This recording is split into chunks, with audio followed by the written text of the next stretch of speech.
নমস্কার প্রিয় দর্শক শ্রোতামণ্ডলী, সমাচার ত্রিপুরা চ্যানেলের পক্ষ থেকে নিন শুভেচ্ছা এবং ভালোবাসা। আমি ডক্টর SP গোস্বামী আপনাদের সামনে এলাম হোমিওপ্যাথি নিয়ে আলোচনা করব প্রত্যেক দিনের মতো। দেখুন, হোমিওপ্যাথি অসংখ্য ঔষধ রয়েছে। আমি বেশ কয়েক মাস থেকেই বিভিন্ন ঔষধ নিয়েই আলোচনা করছি এবং চেষ্টা করছি সবগুলো ঔষধের সাথে আপনাদের একটু পরিচয় করিয়ে দেব। কারণ কি, বই দেখার বা বই অভিধান দেখার, হোমিওপ্যাথি শাস্ত্রটা পরীক্ষা করা, দেখা, সেগুলোর সময় অনেকের নেই। আমার ভিডিওগুলো দেখে দেখে অনেক কিছুই শিখতে পারবেন। কিন্তু একটা কথা আমি বারবার বলি, ভিডিও দেখে যারা ডাক্তার হতে চান কখনোই সেটা প্রফেশনে আসবে না, কখনোই আসবে না। কেন কি, ডাক্তারি শাস্ত্রটা এতই বিশাল যে আপনাকে অনেক কিছু শিখতে হবে, অনেক কিছুই জানতে হবে। এই জন্যেই ডাক্তারি বিভাগটা অত্যন্ত প্রতিভার দরকার এবং সেখানে সরকারি অনেকগুলো বিধিনির্দেশ রয়েছে।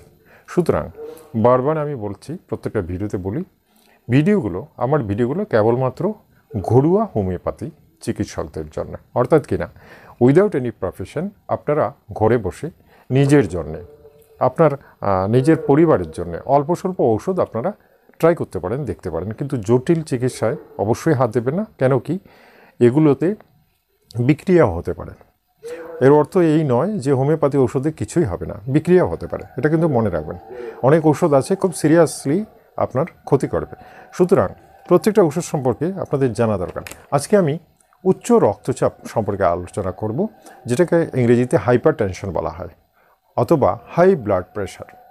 হাই ব্লাড প্রেশার সম্পর্কে আমার কাছে অনেকগুলো ফোন এসেছে এবং প্রত্যেকেই জানতে চান যে ট্যাবলেট তো খাচ্ছি, এখন বাজারে খুব সহজভাবেই উচ্চ রক্তচাপের, হাই ব্লাড প্রেশারের ট্যাবলেট পাওয়া যাচ্ছে। প্রত্যেক দিন একটা করে খেতে হয় এবং অনেকে মনিটরিংও করেন। বাড়িতে ব্লাড প্রেশার মেশিন কিনে নিয়েছেন, সেটা দিয়ে নিজেরটা নিজে মাপেন এবং মাপা তো দরকারই, যাদের বয়স হয়েছে সবারই কম বেশি ব্লাড প্রেশার থাকতে পারে। সুতরাং এই জিনিসগুলো খুবই গুরুত্বপূর্ণ। এটা কিন্তু একেবারে আপনার প্রাণটাও রক্ষা করবে, স্ট্রোকের ঝুঁকি থেকেও বাঁচতে পারবেন যদি টাইমলি আপনারা আপনাদের রক্তচাপের সিমিলারিটি মেজারমেন্টটা আপনার নিজের হাতের মুঠোয় রাখেন। অর্থাৎ এটা জানতে হবে এবং বুঝতে হবে এবং আপনাকে নিজেরটা নিজেই রক্ষা হবে। ডেইলি তো আর ডাক্তারের কাছে যাওয়া সম্ভব নয়, আর প্রেশারও চেক করা সম্ভব নয়। আজকে আমি দুটোই বলছি। দেখুন, বয়স বাড়ার সাথে সাথে যেহেতু রক্তবাহী নালীগুলো একটু ছোটো হয়ে যায়, আর যারা মোটা তাদের কথা তো বললাম না, কিন্তু যারা হালকা তাদেরও কিন্তু একই ব্যাপার হচ্ছে, বয়স বাড়ার সাথে সাথেই প্রেশারও বাড়বে। সুতরাং তখন তাকে কন্ট্রোল করার একটাই রাস্তা, ঔষধের স্বর্ণাপন্ন হতেই হবে, ঔষধ কিছু খেতেই হবে, আদারওয়াইজ হবে না।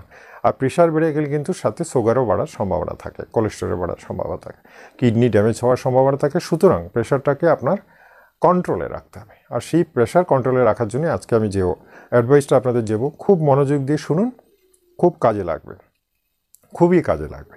প্রথম কথা হচ্ছে hypertension, high blood pressure সম্পর্কে আমি আজকে বলছি।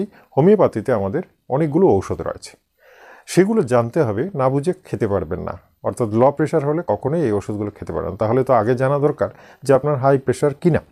সেটা জানার জন্য আপনার যেটাই হোক, আপনার বাড়িতে যদি মেশিন নাও থাকে, আপনি অন্য কোনো ডাক্তারের কাছে গিয়ে জেনে নিন আপনার হাই প্রেশার কিনা। যদি থাকে তাহলে কি ওষুধ খেতে হবে আমি বলে দিচ্ছি। সাধারণত ইন্টারন্যাশনাল সায়েন্টিফিক যে মেজারমেন্ট, সেটাতে বলা হয়েছে ডায়াস্টলিক, সিস্টলিক, এটা 120 এবং 80 এই দুটো রেঞ্জে থাকতে হবে।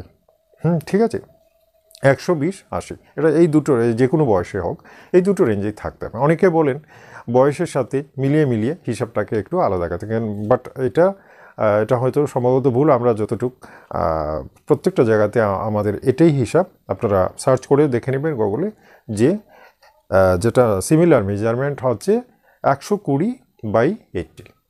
হ্যাঁ, এটা হচ্ছে সেফ। এর ওপরেও থাকে অনেকের 120 জায়গায় 130ও থাকতে পারে, যেটাকে নর্মালি বলা হয়।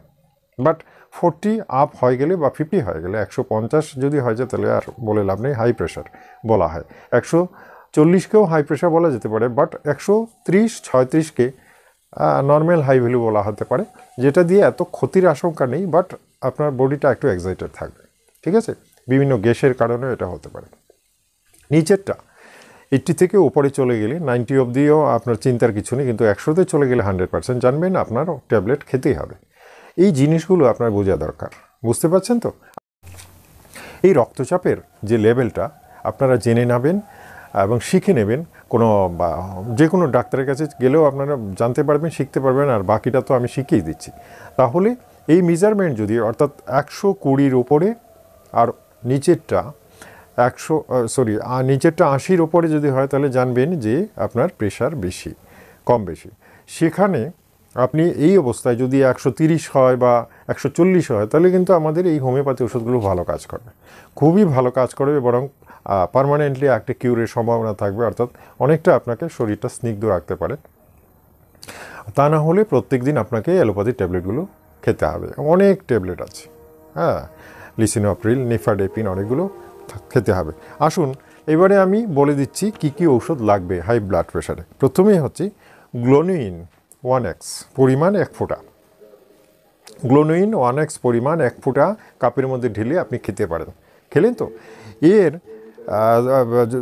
মনে করুন না আপনি 1 ঘন্টা পরে আপনি খেতে পারেন ক্রাটিগাস মাদার টিনচার 5 ফোঁটা। একসাথে কিন্তু খেতে হবে পর্যায়ক্রমে, অর্থাৎ এখন একটা খেলেন, এরপরে খেলেন, অর্থাৎ প্রথমে গ্লোনুইন খেলেন, তার 1 ঘন্টা পরে খেলেন ক্রাটিগাস 5 ফোঁটা। এরপরে কী খাবেন? পেসিফ্লুরা মাদার টিনচার, ক্রাটিগাসও মাদার টিনচার আর পেসিফ্লুরা মাদার টিনচারগুলো একটু বেশি পরিমাণে খেতে হয়। এটা 8 ফোঁটা খাবেন, কাপের মধ্যে জল নেবেন 2 চামচ আর সেখানে 8 ফোঁটা ফেলে দেবেন। তাহলে এভাবে 1 ঘন্টা পর পর আপনি 3 বারে এইগুলা খেলেন, ব্যাস, এর বেশি খেতে হয় না। এরপরে আপনি আপনার ব্লাড টেস্ট মনিটরিং করুন, হ্যাঁ, আপনার প্রেশারটা দেখে নিন, ঠিক আছে? প্রেশারটা দেখে নিলে আপনি বুঝতে পারবেন যে আপনার প্রেশারটা কতখানি ছিল এবং কতখানি নেমেছে, ঠিক আছে? দুশ্চিন্তার কিছু নেই, দুশ্চিন্তার এমনিতে কোনো কিছুই নেই। মনটাকে স্নিগ্ধ রেখে এবং প্রেশারটাকে নিজের কন্ট্রোলে রাখার চেষ্টা করুন, তাহলেই কিন্তু একটা বিরাট ফলাফল হবে। এছাড়া অতি সহজ রাস্তা ফার্মেসিতে গিয়ে প্রেশারের ট্যাবলেট কিনে নেওয়া। তবে কার্ডটা কোনভাবে স্যুট করবে, প্রেশারের ট্যাবলেট অসংখ্য রয়েছে, অসংখ্য। অ্যালোপ্যাথিতে যেহেতু আমাদের তো ডিপার্টমেন্ট অ্যালোপ্যাথি নয়, আমাদের হোমিওপ্যাথিতে আমরা কখনোই অ্যালোপ্যাথি ট্যাবলেটগুলোর কথা বলবো না, আমাদের যেটা আছে সেটাই আমি বলে দিচ্ছি। এবং অনেকেই কিন্তু উচ্চ রক্তচাপের প্রেশারের ট্যাবলেট খেতে চান না, বলেন যে হোমিওপ্যাথিতে কিছু যদি থাকে তাহলে বলেন।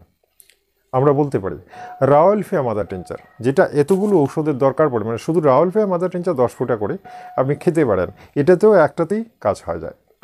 পেসিফ্লুরার সাথে খেতে পারেন, এটা হার্ট বিটটাকে স্নিগ্ধ রাখবে। হ্যাঁ, রাওয়ালফিয়া মাদার টিনচার, পেসিফ্লুরা মাদার টিনচার, এই দুটো খেলেও হয়, এই দুটো খেলেও শরীর মনটাকে একদম স্নিগ্ধ রাখবে, ঠিক আছে? তবে প্রেশারটা মেপেই এগুলো খাওয়ার চেষ্টা করবেন, কারণ হাই প্রেশার হলেই এগুলো খাওয়া ভালো, অন্যথায় না খাওয়াটাই ভালো, কারণ কি এটাতে প্রেশার একটু নামিয়ে দেবে, ঠিক আছে? আসুন উল্টোটা বলি, জেনে রাখার জন্য, জাস্ট জেনে রাখার জন্য উল্টোটা, অর্থাৎ আপনার যদি লো প্রেশার হয়, দেখেন যে প্রেশার নেমে গেছে, সেখানে